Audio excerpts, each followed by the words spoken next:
हाँ, अच्छा।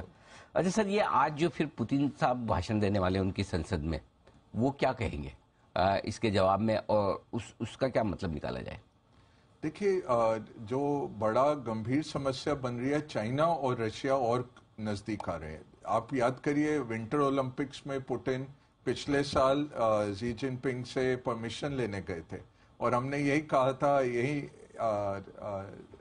आपके स्टूडियोज में ही, जी। कि विंटर ओलंपिक्स खत्म हो जाएगा, उसके बाद लॉन्च होगा। तो जी जिनपिंग नहीं चाहेंगे, क्योंकि चाइना अपने को दर्शा रहा था कि भाई ग्लोबल लीडर हम हैं और यही इकोनॉमिक सिस्टम चलता है। करेक्ट। उस माहौल में अगर विंटर ओलंपिक्स के ड्यूरिंग हो जाता, हो सकता है कि यूरोपियन देश निकल आते बाहर, या अमेरिका बॉयकॉट कर देता ओलंपिक्स। तो 24 को उन्होंने किया, विंटर ओलंपिक्स के अंत के बाद 2 दिन में ही, आप याद करिए, आ गया था उधर एक्शन यूक्रेन में।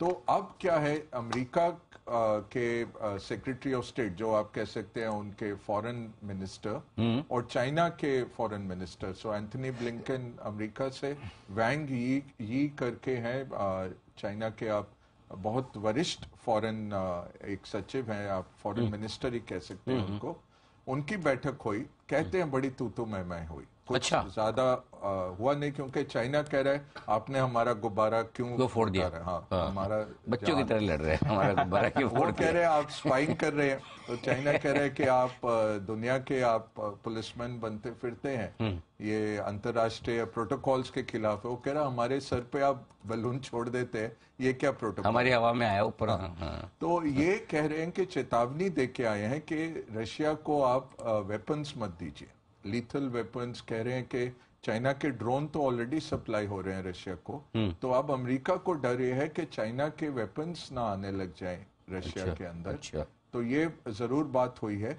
अब ये देखते हैं क्या होता है। तो पुतिन जो बोलेंगे, एक तो वो अपना मॉरल सुपीरियोरिटी बताएंगे कि देखिए हमें विवश कर दिया इस लड़ाई के लिए। बाइडेन भी आए तो पीछे से अमेरिका ही ये लड़ाई करवा रहा है अपनी वॉर इंडस्ट्रीज को चलाने के लिए।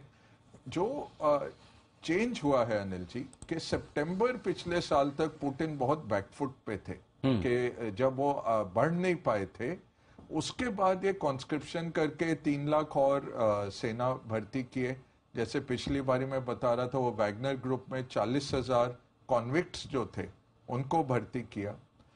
तो अब क्या है, रशियन सेना तैयार है कि जैसे बसंत ऋतु आती है, वो तैयार है फिर से नया मुहिम छेड़ने के लिए। तो हो सकता है कुछ वो करें, और 24 तारीख को सिंबॉलिकली वो कुछ करना चाहेंगे जरूर, या तो वो करेंगे कुछ होगा। अच्छा। क्योंकि 1 साल की एनिवर्सरी है, तो कुछ तो करेंगे। कुछ ना कुछ तो कहेंगे या करेंगे। हाँ, कोशिश तो उनकी जारी है। यूक्रेन हिल नहीं रहे हैं, क्योंकि वो देखिए, जज्बा उनका है देश बचाने का, इनका है आक्रमण करने का। वो डिफरेंस आ जाता है, आ ही जाता है। और यहाँ कॉन्विक्ट लड़ रहे हैं। आप कह रहे हैं वो 40,000 कॉन्विक्ट में से 20,000 मारे भी गए हैं। अच्छा। और 60,000 के करीब रशियन सेना हताहत हो चुकी है, 2 लाख इंजर्ड हुए हैं। तो नुकसान तो इधर भी बहुत हुआ। नुकसान बहुत हुआ। चलिए, इंटरेस्टिंग है। तो आज रूस की संसद में जो पुतिन साहब का भाषण होगा उस पर रहेगी नजर, और देखते हैं उसमें क्या कुछ खास